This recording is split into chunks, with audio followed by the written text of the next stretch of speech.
My name is Brooklyn Dave, and we are doing, once again, an attack video.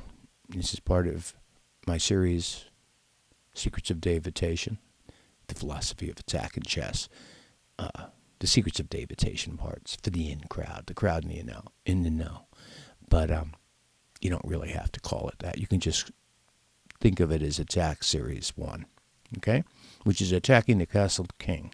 When it castles short, when it castles in the natural castling position instead of on the queen side, on the king side, and when both sides castle that way. And we're looking at how to attack the castled king and what methods are used and different motifs, ideas in attack. If you haven't seen the first two episodes, this is episode 3, and we build upon previous information. So if you haven't seen those, go back and watch them, and then come back. Come back to me, baby. All right?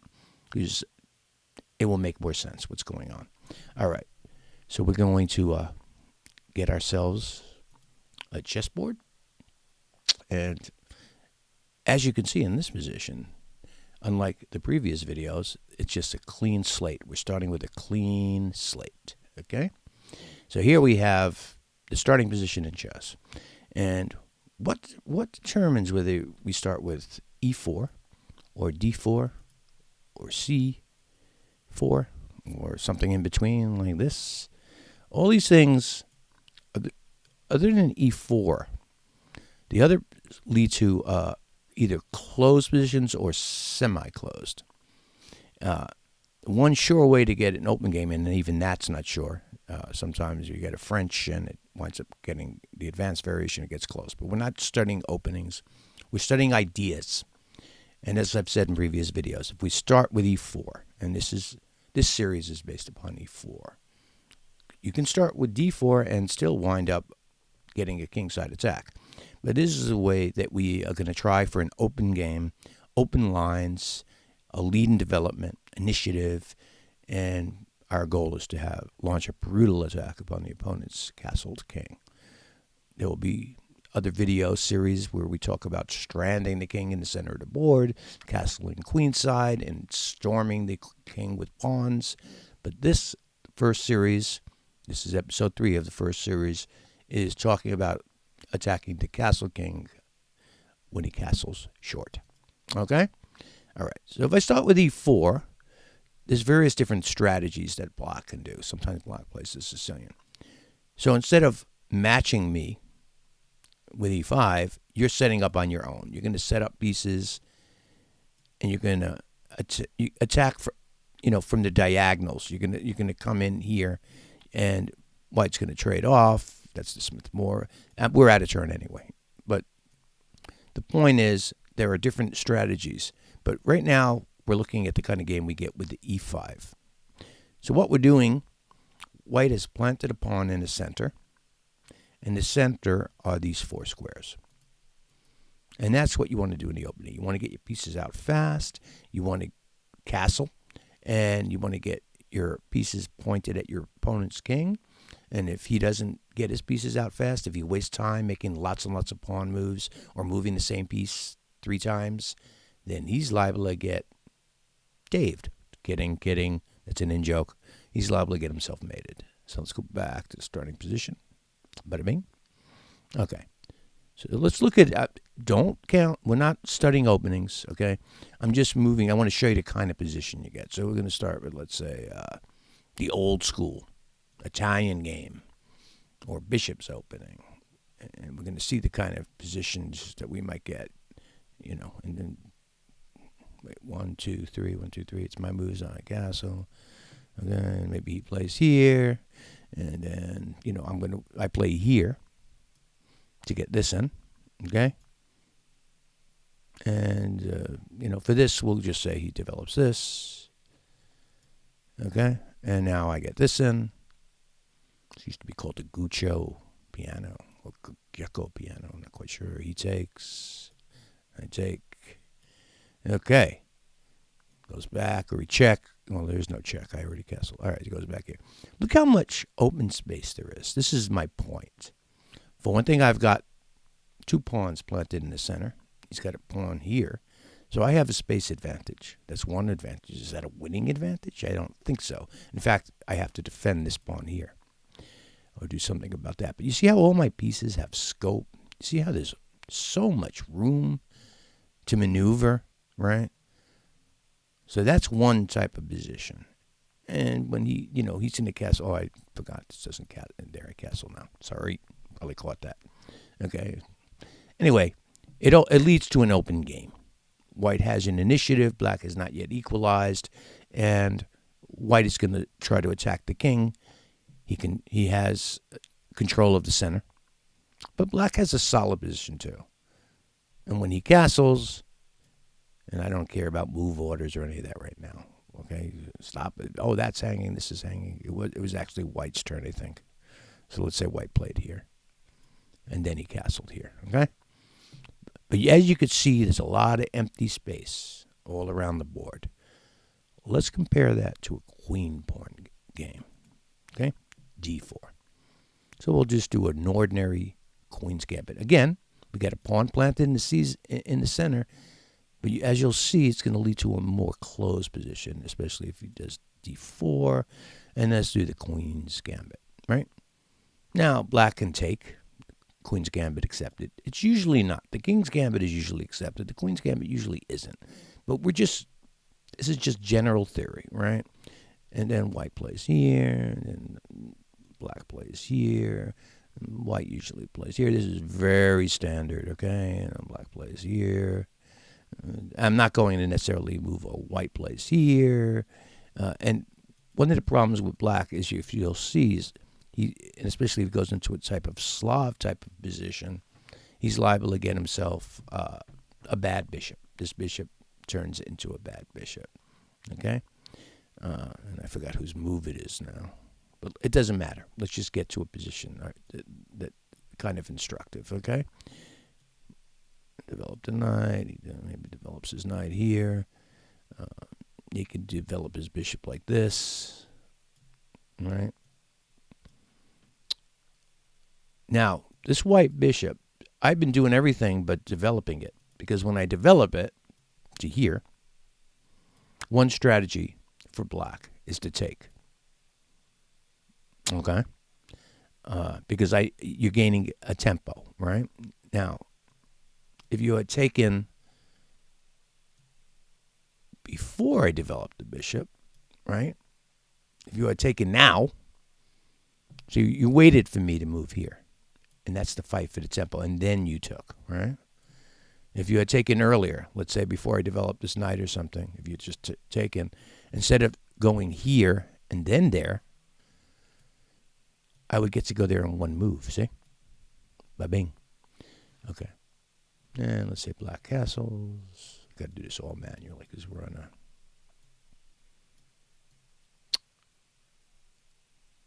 an analysis board. All right. But you'll see that there's not as much freedom, okay? And this wouldn't normally have happened here where I get to go on one thing. And that black has this bad bishop. And there's not so many things. Yeah, this is pointed at the king, but it's here. But it's biting on granite, right? And if this takes here, he's just going to replace it with the knight. Everything's much slower. It's a positional struggle. And let's say black didn't take. Let's get back up one. It doesn't matter. This is a Slav type of formation, right? Very solid. It's not so easy to exploit. And this is going to be a slow build-up. White's going to play here. And at the appropriate moment, white will probably take. And then let's say black takes this way. If black takes this way, white's going to do something maybe like a minority attack where he tries to get in this to bust this pawn structure. And then when he takes, and I know I'm getting way far afield, and you'll see this, the whole battle becomes about this square. Okay? Because he's got a backward pawn here. So we try to control the square and his open. Anyway, but his king is safe and it has him getting attacked. Okay? So that is the difference between open and closed positions. Now here you're starting to get some looks over here. Like I said, you can get it but I gave myself a whole bunch of moves. I cheated a lot. All right, so let's give him some moves back. I just want you to get a feel for the positions. Black is solid. He's very solid, but he's kind of passive. And if I can manage to control this square right here, and gang up on this pawn, maybe I'll win the pawn, maybe I'll trade into an... It's a slower game, okay? And now, the advantage is if you're playing a much stronger player and you play an open game and you don't know the opening, you can get mated real fast. Whereas in a queen pawn, it's less likely in a closed or semi-closed position, okay? And I know what we're thinking. Oh, this looks like maybe a Greek gift in the making. Well, it's not there now, and if I trade off, it's not going to be there for any time soon. And, again, I'm just showing you the types of ideas. Okay. So now I'm going to clear the board. And we're going to set up again. Because this is what I want to show you. Just a couple more things. I'm sorry. It takes time. I could have had this all prepped. I'm not really a pro at this yet. Hopefully you're bearing with me because you find something I'm saying interesting. Maybe not. Who knows? Anyway, here we go. We went back to here. Remember this place? I want to just talk a little bit about the Greek gift again. All right. So we're going to give ourselves a pawn here. E5. I'm going to move that knight in a minute, and I'm going to give him a pawn. There's just one thing I want to show you about development of rooks and what it means to have a rook developed and what the difference is. And here's this. And he gets a bishop. His black bishop is here. And he has a black bishop we think was here. I know there's always pawns there and everything, and I got a queen here. And he has a queen here in color. Because we're going back to a Greek gift type of scenario. Okay? We're gonna delve a little deeper into it. And then I was going to show you a corridor mate. But I think we're going to actually not see the corridor mate today. Because there's something I wanted to show you about the Greek gift. So we'll show the corridor mate maybe in the next video. Along with other things. So, remember, this is the third video of a series which I just started where I'm trying to give my ideas on attack and hope that they're useful. Okay, so now we have there's something else to know about the Greek gift. If instead of this bishop, boom, he's gone. A pawn here could amount to the same thing. The important thing is that I control the square in the Greek gift. Okay? Because I have to be able to move the knight there without it being tight, because he's going to move his knight here, right? And if this pawn was in here, I couldn't move my knight here because the queen would take it. So last time we had a bishop. So let's say that the bishop was here. This pawn's here. Well, the Greek gift's powerful again. Do we have the right pieces? 3 pieces? Well, yes, we do. There's one thing I wanted to show you. Because we don't know how this came about. There's been all other pieces on the other side of the board has been moving the pawns on the queen side and in the development. We don't know how this wound up. That's why I'm keeping it simplified. I want to show you the difference between the rook here, undeveloped. This is considered not developed. It's even though you castled and it's not in the corner, it's not considered developed yet, unless this file is open here. If this file didn't have pawns on it, or if this black pawn wasn't here, then it would be developed, right? That would be somewhat developed. You see the difference? That's called a half-open file, all right? But in this case, you don't. Right now, take a look, pause the video. Does the Greek gift work? Right? The bishop's here, this pawn is here. Does it work? The answer is yes. And if you don't know why, go look at the first video of the Greek gift and what it is. And that's bishop taking here, right? Okay. So it does work. But if this rook is here, and if my rook is still home here, it doesn't work. That little difference, it's so easy to miss, that the rook's here instead of here. Okay? And now it's really incidental. It wouldn't work even if this rook was here. but it might be closer because I'd be closer to a rook lift. Here, I can't do a rook lift in one move. It takes me two. 1, 2. And this is considered the rook lift. It's already lifted here. And where it swings to on this file is incidental. But the rook, even if the rook is here, it still probably wouldn't work. But we're saying the only difference is that this rook is here instead of here. And the Greek gift doesn't work. And if you try it, you're going to be sorry. So he takes, I take, knight comes in, check. Okay, and goes here. Queen comes in here, ready to mate. Ready to go here and take this pawn.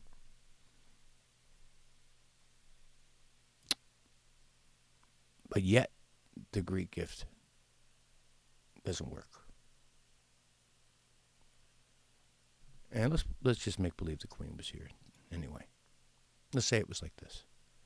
Because the Greek gift would still have worked. If this rook was here, he's still getting mated. Because this is taking away his run. The queen is where his king needs to run. So there's no way out. This would be mate. Okay? But if this is the main thing I'm showing you. If this rook is developed right at this point, remember the rook was here instead of here? This move is there, and there's no Greek gift. Because this square, where I want to mate you, is covered by the knight. Not happening. And that's why I said also if this rook was not. Now, this is a little bit convoluted. But I think you're getting the idea. If the knight can go here, and I don't have a rook ready to swing over right away, that was the point I was going to make. Okay? So, basically what I'm saying is it does matter. These little finer details. And you'll start sensing, like when there's a sack available, whether the Greek gift or the double bishop sack, like we saw in episode 2, or a Greek gift with a second bishop sack and a rook lift, which is what we saw in episode 2. I gave it away if you haven't seen episode 2. Doesn't matter, though, because you'll still learn what you're supposed to learn from it. So I hope you find this useful. I'm going to be doing a bunch of, this one, like I said, was Miscellaneous Musings. They covered a lot of stuff kind of out of order. But as I build a base of different themes and ideas, I'll be able to narrow down more into what it is, all the different attacking ideas. And you start sensing it. And that's the main thing, especially in a 5-minute game. A lot of players are playing 5-minute, 3-minute. You don't have time to learn all the theory as you play, right? So if you have certain ideas, you know what to look for. You kind of have an idea. Oh, I want to play bishop takes h7. Does it work? Now you kind of know what to look for. Can I get my rook over in time? Is the Greek gift work? Can you get a knight to defend h7? Can he run away with the king? Just a lot of things to know. The next, I'm sorry, I promised you a corridor mate. So that's a little teaser. Next, stay tuned. The next episode, I will include the corridor mate. But you can look it up in the meantime and then see how I explain it. Because you can find everything now online. I hope you find this useful. As I say, this is the first series. A lot of people have been asking me over the years, what do I think about, during my attacks? For example, me against the great Carlini. And if you don't know who that is, you can Google Brooklyn Dave versus the great Carlini, and you'll find out. Great Carlini really is a good player. And I'm an attacking player, and he's a great defensive player. And it's almost like Alpha Zero versus Stockfish, except maybe 1,000 points lower, or more than 1,000 points lower. So that's it for now. And hopefully you find this useful and enjoy it. And, you can DM me and ask me questions. And you can subscribe to my channel, Brooklyn Dave Chess, as well as Evergreen Chess, which is also a channel I'm working to have partners in. And you can contact me, and we'll be trying to make all kinds of interesting content. This will be one of the things, the attacking series. Maybe we'll get Carlini in to explain defense and have other people in this, end games, or else I'll go into the end games.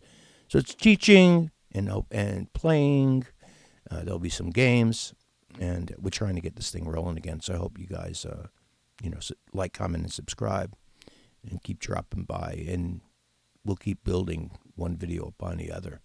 And I bet you it's going to raise some of your rating points over time. All right, Brooklyn Dave signing out and saying, don't get Daved.